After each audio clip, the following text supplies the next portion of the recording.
Hello students, इस video lecture में हम लोग बात करेंगे न्यूमेरिकल्स जो कि बेस्ड है पिछले वाले वीडियो लेक्चर पे।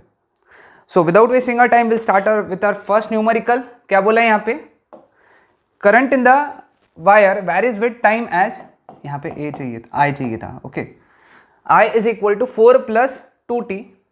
Calculate the amount of charge passing through wire from 2 second to 4 second, okay. तो यहां पे क्या बोला है?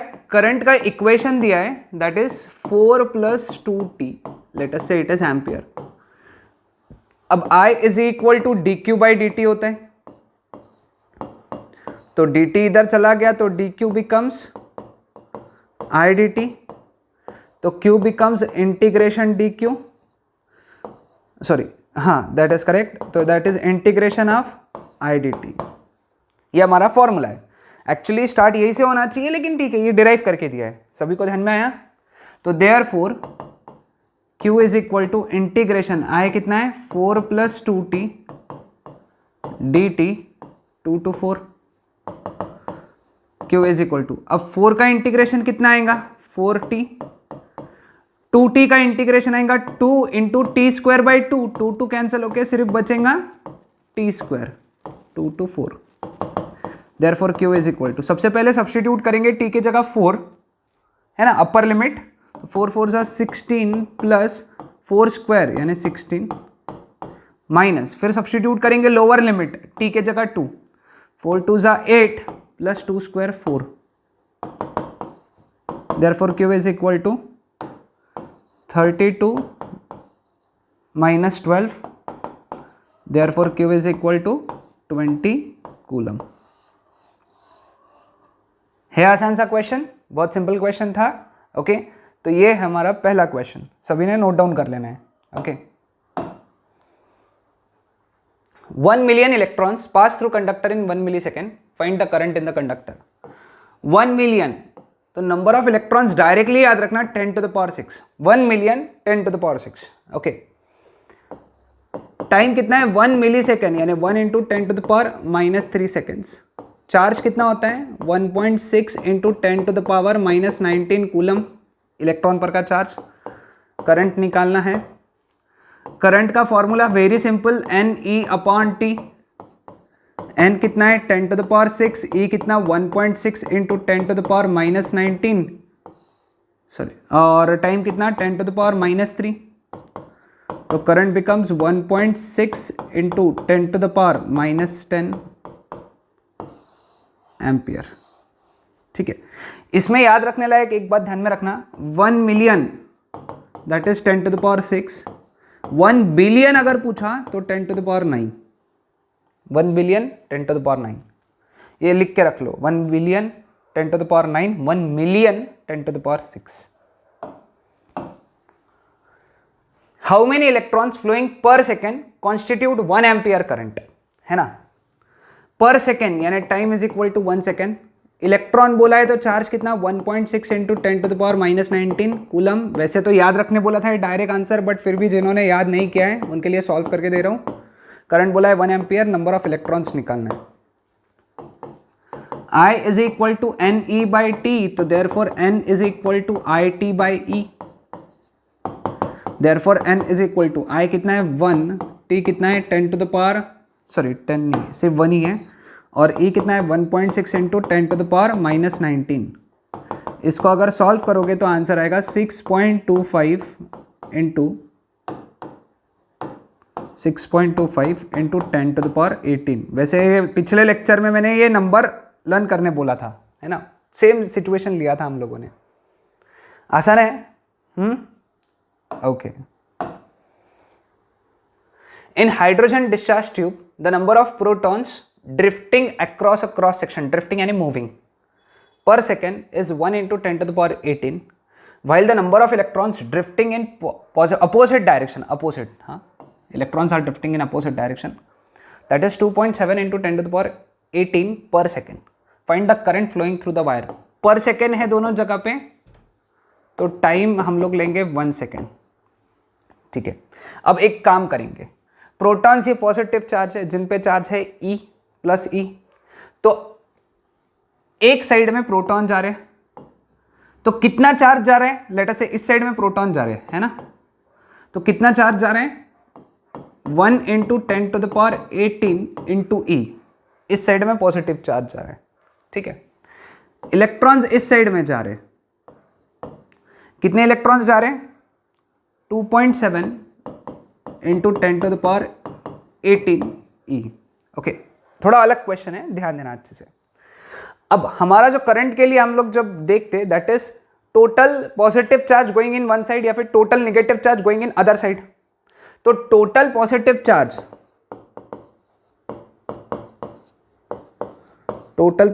Charge moving in one side या moving along one side is, तो वो हो गया 1 × 10⁻18 ई प्लस, क्योंकि इलेक्ट्रॉन इधर जा रहे हैं तो उतना ही पॉजिटिव चार्ज उधर पकड़ेंगे हम लोग, है कि नहीं, तो मतलब वो आएगा प्लस, माइनस नहीं करेंगे क्योंकि ये इलेक्ट्रॉन है, अपोजिट है, तो दैट इज 2.7 × 10⁻18 ई।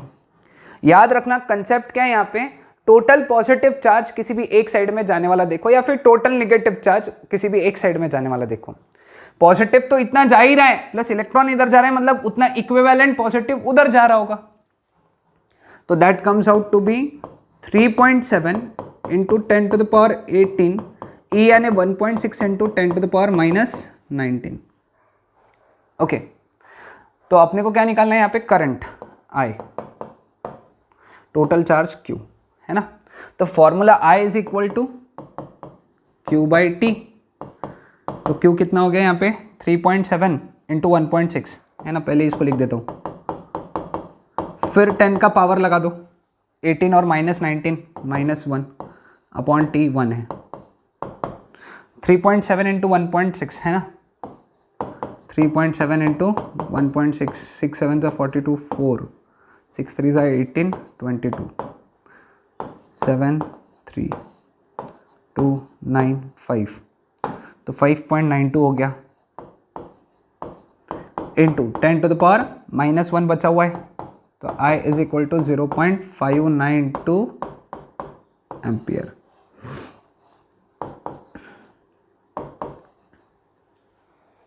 समझ में आया, ये हो गया current, very simple question. The current density varies as, current density दिया हुआ है J + 2R, 3 + 2R, J is equal to 3 + 2R, where R is the distance of the point from the axis. If R be the radius of the wire, यानी wire है circular cross section का, then what is the total current flowing through the wire? अभी देखो यहाँ पे, suppose ये R radius का wire है, ठीक है। अब इसके अंदर अपन एक काम करेंगे, एक रिंग कंसिडर करेंगे,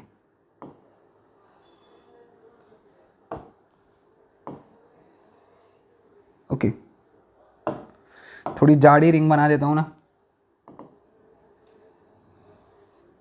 ऐसे रिंग कंसिडर किया है ना, रिंग कंसिडर किया जिसका थिकनेस है dr और जिसका रेडियस है r।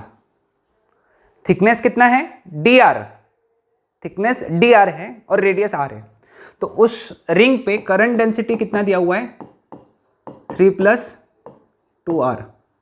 अब एरिया कितना रहेगा यहाँ पे, एरिया a रहेगा 2πr circumference into thickness, circumference into thickness, ये रहेगा एरिया, रिंग का एरिया होता है ना circumference into thickness. Total current निकालना है, टोटल करंट अब यहाँ पे हम लोग लगाएंगे इंटीग्रेशन J × A, लिमिट्स लगेंगे 0 to R। क्यों ऐसे 0 to R, क्योंकि पहली रिंग यहाँ रही होंगी जिसका रेडियस 0 रहा होगा, जिसका स्मॉल r 0 रहा होगा, और आखिरी वाली रिंग ये बाहर रही होगी जिसका रेडियस रहा होगा small r is equal to R रहा होगा, इसलिए 0 to R लगेगा, ओके। समझ में आया ना सबको, 0 to R। अब कुछ नहीं, वैल्यू सब्स्टिट्यूट करना है, 0 to R। अब यहाँ से मैथ्स चालू हो गया है, 3 + 2r, एरिया कितना है 2πr dr, ठीक है। तो I is equal to 2π constant निकाल देते हैं, इंटीग्रेशन में 0 to R से मल्टीप्लाई कर दो अंदर, तो बन गया 3r + 2r² dr। तो therefore I is equal to 2π 3r का इंटीग्रेशन कितना है, 3 कांस्टेंट इंटीग्रेशन के बाहर r का integration r square by 2, r square का इंटीग्रेशन कितना, r क्यूब बाई 3, लिमिट्स लगेंगे 0 to capital R। Lower limit substitute करने की जरूरत नहीं क्योंकि वो 0 है, therefore I is equal to 2 pi 3 capital R square by 2 plus 2 capital R cube by 3।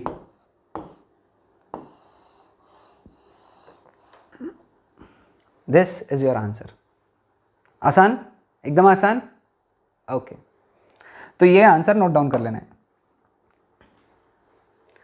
A copper wire has square cross section, यानी उसकी एक साइड दी हुई है, तो एरिया कितना आ जाएगा, एरिया लिख लेंगे वहां से 6 mm है ना, तो 6 इंटू 10 टू द पावर -3 और उसका स्क्वायर, क्योंकि वो उसकी साइड होगी तो साइड स्क्वायर, यानी 36 into 10 to the power -6 metre square. The wire is 10 metre long, यानी उसकी लेंथ दी हुई है 10 metre, and carries a current I कितना 3.6 ampere. The density of free electrons, यानी इलेक्ट्रॉन डेंसिटी यानी स्मॉल n, मैंने बताया था ना स्मॉल n ये इलेक्ट्रॉन डेंसिटी है 8.5 into 10 to the power 28। Find the magnitude of current density, पहले J निकालना है, और कुछ दिया है क्या पहले देख लेते, रो दिया हुआ है 1.72 into 10 to the power -8 ohm metre. Current density निकालना है, इलेक्ट्रिक फील्ड निकालना है, और टाइम कितना लगेगा वो ट्रैवल करने के लिए वो निकालना है। बहुत आसान क्वेश्चन है। Current density J that is equal to I by A। Okay I कितना है 3.6 अपॉन A कितना है 36 इंटू 10 टू द पावर -6। 36 0.1 जा 10 टू द पावर -6 ऊपर गया तो बन गया 0.1 इंटू 10 टू द पावर 6, यानी J is equal to 10 to the power 5 ampere per metre square, sorry unit सही लिखो, एम्पियर पर मीटर स्क्वायर। ठीक है, ये आ गया J। वेरी सिंपल कैलकुलेशन था J का। हाँ, इलेक्ट्रिक फील्ड के लिए अब हमको मालूम है J is equal to E by rho, है ना, ये फॉर्मूला है हमारे पास में। तो electric field is equal to rho into J। Rho कितना है 1.72 इंटू J कितना है 10 to the power 5 volt per metre. Sorry, rho 1.2 into 72 into 10 to the power -8 है और J 10 टू द पावर 5 है, तो इलेक्ट्रिक फील्ड हो गया 1.72 into 10 to the power -3 volt per metre. ठीक है, अब उसके बाद में क्या निकालना है, time required by the electron to travel the length of the wire. अब टाइम का फॉर्मूला क्या होता है, डिस्टेंस जो ट्रैवल करना है उनको, मतलब कंडक्टर का लेंथ अपॉन उनका स्पीड यानी क्या है Vd। अब अपने को एक फॉर्मूला और मालूम है, I is equal to NEA Vd, है ना, I is equal to NEA Vd, drift velocity में पढ़ा था। तो Vd कितना हो गया अपना यहाँ पे I अपॉन NEA, मतलब हो गया LNEA अपॉन I।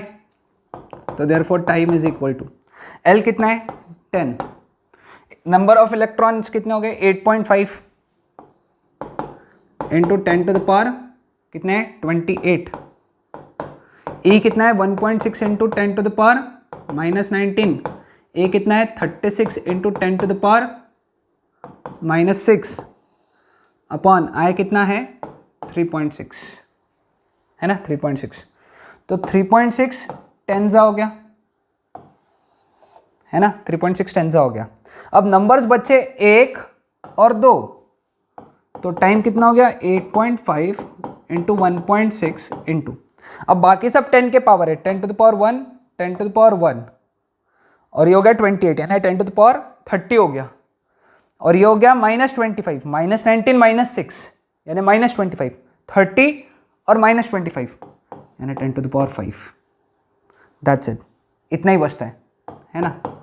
अब 1.6 इंटू 8.5 है ना, तो 8.5 इंटू 1.6, 6 5 जा 33, 6 8 जा 48, 51 है ना, फिर क्रॉस 5 8 0 6 1 3 13.6, तो 13.6 इंटू 10⁵ यानी टाइम हो गया 1.36 into 10⁶ seconds. This is your answer. बहुत सारी चीजें पूछी थी लेकिन आराम आराम से सॉल्व करोगे तो सभी निकाल लोगे, है ना। समझ में आया सबको ये कंसेप्ट? बहुत आसान।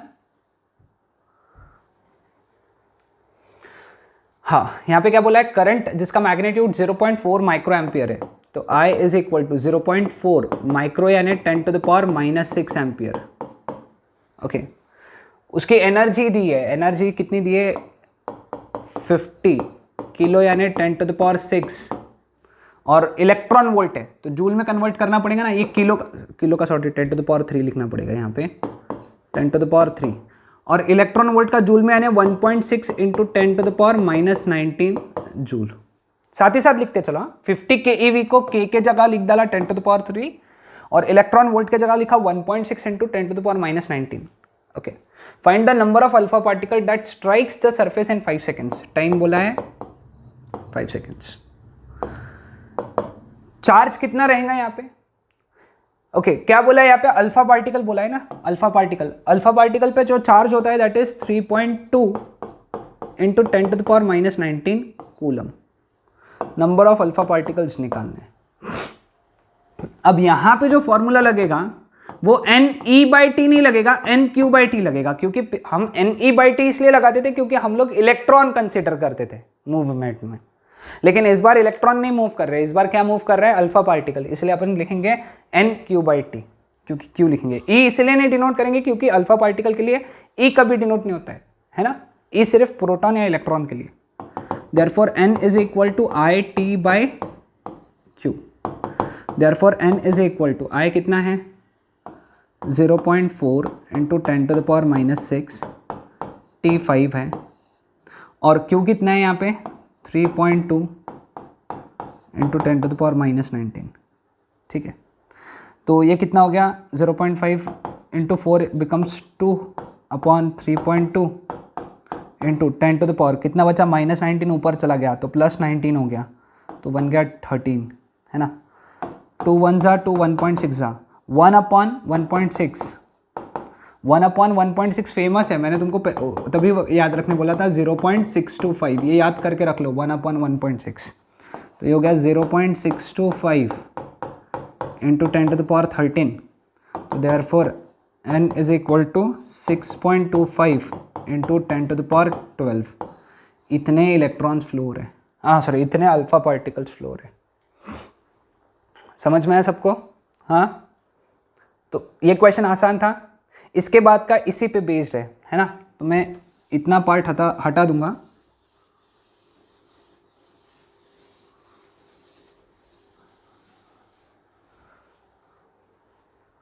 ये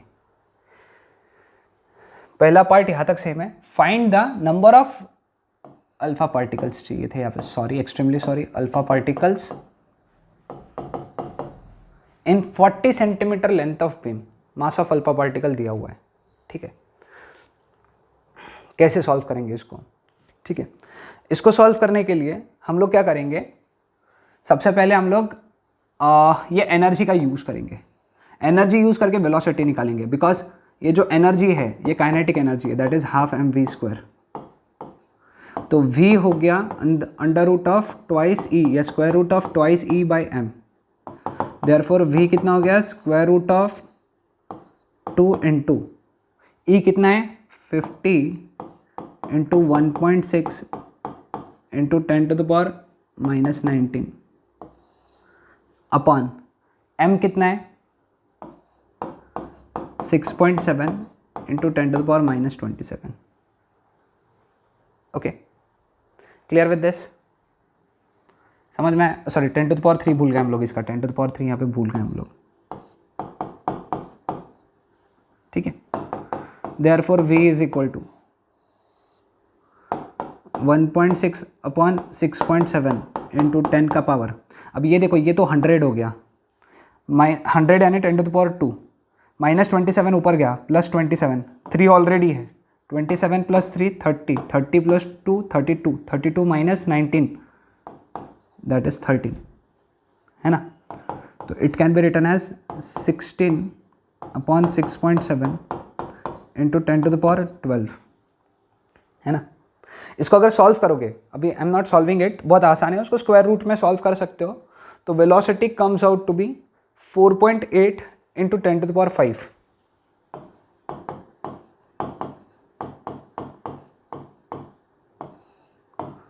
मीटर पर सेकेंड। ये वेलोसिटी अगर सॉल्व करोगे तो 4.8 × 10⁵ ये आ जाएगा। Okay, clear with this? हाँ, तो ये वेलोसिटी आ जाएगा यहाँ पे। ओके, अब अब इसके आगे सॉल्व करेंगे हम लोग। फाइंड यानी ये वेलोसिटी यानी एक सेकेंड में 4.8 × 10⁵ मीटर लॉन्ग अल्फा पार्टिकल की बीम है। समझ लो यहां से, हाँ,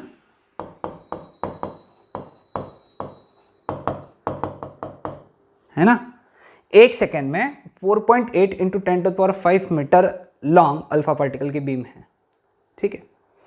नाउ अभी हम लोगों ने करंट पिछले इसमें निकाला था, पिछले प्रॉब्लम में करंट निकाला है। ओके, करंट दिया हुआ है, वहां से अपन ने नंबर ऑफ अल्फा पार्टिकल्स निकाले थे। नंबर ऑफ अल्फा पार्टिकल्स हम लोगों ने कितने निकाले थे? ओके, वहां पे निकाले थे 6.25 × 10⁻12 अल्फा पार्टिकल्स एक सेकेंड में पास हो रहे।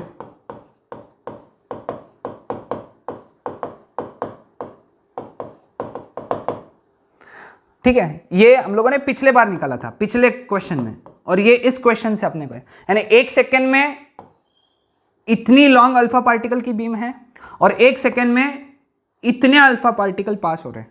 यानी इसका मतलब ये है कि 4.8 × 10⁵ मीटर में कितने अल्फा पार्टिकल्स हैं? 6.25 × 10⁻12। समझे कि नहीं समझे? वापस एक बार समझाऊंगा। वेलोसिटी से हमको समझ में आया कि एक सेकेंड में 4.8 × 10⁵ मीटर लॉन्ग अल्फा पार्टिकल की बीम है, ये वेलोसिटी से समझा। और पिछले ही क्वेश्चन में हम लोगों ने निकाला था कि एक सेकेंड में 6.25 × 10⁻12 अल्फा पार्टिकल्स पास हो रहे हैं। तो एक सेकेंड में ये जो बीम है इसमें इतने अल्फा पार्टिकल्स होने चाहिए। अपने को कितने में चाहिए? 40 सेंटीमीटर में चाहिए। तो 40 सेंटीमीटर यानी 0.4 मीटर में कितने अल्फा पार्टिकल्स रहेंगे? क्रॉस मल्टीप्लाई कर दो इसको, तो x का वैल्यू कितना आएगा? 0.4 × 6.25 × 10⁻12 अपॉन 4.8 × 10⁵। ठीक है, तो इसका अगर आंसर सॉल्व करोगे, हाँ, तो वो आंसर आएगा अप्रोक्सीमेटली 1.02 × 10⁸। ओके, वो आंसर सॉल्व कर लेना है घर पे बैठ के। लेकिन कॉन्सेप्ट समझ में आया ना, क्या यूज किया? ये कॉन्सेप्ट बहुत इंपॉर्टेंट था, ये वाला जो मैंने पढ़ा है ना अभी, देख लो, आराम आराम से सॉल्व करो इसको, कोई टेंशन नहीं। हम लोगों ने वेलोसिटी निकाली इसीलिए क्योंकि हमको पता करना था कि एक सेकेंड में कितनी लॉन्ग बीम है, क्योंकि वेलोसिटी वही बता रही है कि भाई इतनी लॉन्ग बीम है ना, और उतने एक सेकेंड के बीम में इतने इलेक्ट्रॉन्स है, मतलब इतनी जो लॉन्ग बीम है इसमें इतने इलेक्ट्रॉन्स इलेक्ट्रॉन्स क्यों बोल रहा हूं मैं, इतने अल्फा पार्टिकल्स है ना, अल्फा पार्टिकल्स है। तो अपने को 0.4 मीटर में निकालना है, 0.4 यानी 40 सेंटीमीटर में, है ना, आसान। हाँ, सभी को समझ में आया ये चीज? क्लियर है सभी को? ओके, तो ये थे हमारे आज तक के न्यूमेरिकल, और इसके ऊपर एक न्यूमेरिकल का लेक्चर बनाया हुआ है, वो न्यूमेरिकल का लेक्चर मैं अभी नेक्स्ट लेक्चर में कवर करूंगा, बचे हुए न्यूमेरिकल्स। ओके, एंड देन फिर हम लोग आगे का थ्योरी पार्ट कंप्लीट करेंगे। Okay, that's it.